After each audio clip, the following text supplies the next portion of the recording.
Tak ako sa ti páčila kolekcia, ktorú sme videli? No, ja sa musím priznať, že som ju nevidela na stage, keďže som bola v backstage, som moderovala dnešný večer, čo bolo fakt fantastické, pretože atmosféra dnešného večera bola naozaj hodná mena značky. Bolo to naozaj super. A videla som niektoré kúsky teda v backstage, ako sa tam tie baby proste prezliekali a neviem čo. A oni majú svoj štýl, naozaj je to jedinečný štýl a mne sa tá kolekcia páčila, aspoň teda to, čo som mala možnosť vidieť v tom backstage. Škoda, že som to nevidela na tom mole, lebo tam to vždycky je také veľkolepé a škoda. A ako sa ti moderuje zatiaľ tento večer? Dnešný večer bol fakt super, pretože tu boli skvelí ľudia, naozaj veľa ľudí, s ktorými som dnes večer robila, osobne poznám a vždycky je to také jednoduchšie, je to také ľahšie zvládať vlastne moderovania rôzne situácie, keď tých ľudí poznáte a viete, o čom hovoríte, o kom a mňa napríklad dnes veľmi prekvapil priestor, Randall. A ja sa priznám, že ja som tu ešte nikdy nebola, teda bola som na jednom koncerte hore v Majesticu, alebo neviem, ako sa to volá. A bolo to super, akože vyzerá to tu také svetové a to moderovanie bolo, ja si myslím, že dobré, ako to musia posúdiť ostatní, že aká som bola, ale ja som sa tešila, mňa to baví, mňa táto práca naozaj baví, takže dúfam, že to bolo vidieť. Dúfam, že to nebola hrozná. No, určite nie. A teda v akom si vzťahu s návrhármi VTF Factory? Tak s Milanom aj s Klem sa už poznáme dlhšiu dobu. Už neviem od ktorého roka. Ja si pamätám, že som od nich mala oblečený jeden taký, ešte len keď začínali. Ja som mala od nich oblečený naozaj taký extravagantný model, pretože ja milujem extravaganciu. A mala som ho na sebe oblečený na nejakých modných dňoch u nás na Slovensku a bolo to všetci, že wow, že kto sú. Takže poznáme sa dlho, sú naozaj blázniví, kto ich pozná, tak vie, nemusíme sa o tom baviť. Áno, takže viete, ako to asi vyzeralo. Ja im držím palce, sú draví, sú chtiví, majú talent a keď niekto robí s láskou a s takým tým nasadením, tak ja to kvitujem a hrozne takýmto ľuďom prajem, pretože každý človek by mal ísť za svojimi snami a oni idú.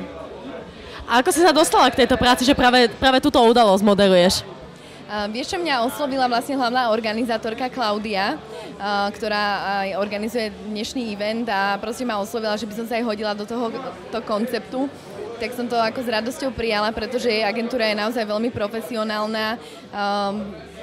Pracuje sa mi s ňou veľmi dobre a keď som počula, že toto bude takéto akcie, takéto žúrka, no tak na to sa nedalo povedať nie. A plánuješ si niečo aj zakopiť z tejto novej kolekcie, čo sme videli? Uvidíme. A plánuješ si užiť ešte tento večer? Fúha, no ja by som si veľmi rada, ale dnes večer máme konkrétne z mojej televízie, kde robím, máme Vianočný večierok, takže musím ísť vlastne, dnes to dokončím a idem na náš Vianočný večierok a zajtra skoro stávam do práce opäť, takže škoda, že si to nemôžem užiť, ale tak trošku. A tak zatiaľ si sa dosúžila, nie? Áno, samozrejme, dnešný večer bol fakt mega. A chalani, vlastne tá punk and rock'n'rollová skupina, tí boli, neviem, či som povedala správne, asi ani nie, lebo ja sa do punku až tak veľmi dobre nevyznám. Oni boli fantastickí. Duffy and the Rafters, oni boli fakt super. Oni to tak roztočili, ja si hovorím, že ten punk fakt nie je zlý. Takže dobre to bolo, dobre. Čiže nepočúvaš takúto hudbu normálne, ako sme videli dneska? Vieš čo, nie, ale keby sa pri takej hudbe zobudzám, tak normálne, že takéto by som mala asi vlázy by mi stáli, neviem, no, ako mám rada napríklad Rolling Stones alebo takéto vecičky, ale keď som chalanov videla na tom stage, to bolo normálne, že taká energia, také nadšenie, že fakt sa mi to páčilo, ale inak normálne to nepočúvam. Ale takto v tomto klube a s touto atmosférou sa to fakt hodilo, bolo to super. A nechcela si predvádzať aj nejaké modely? Práve, že vôbec mne to už vôbec ani nepríde, že nejako ľúto alebo niečo. Aj častokrát dostávam túto otázku.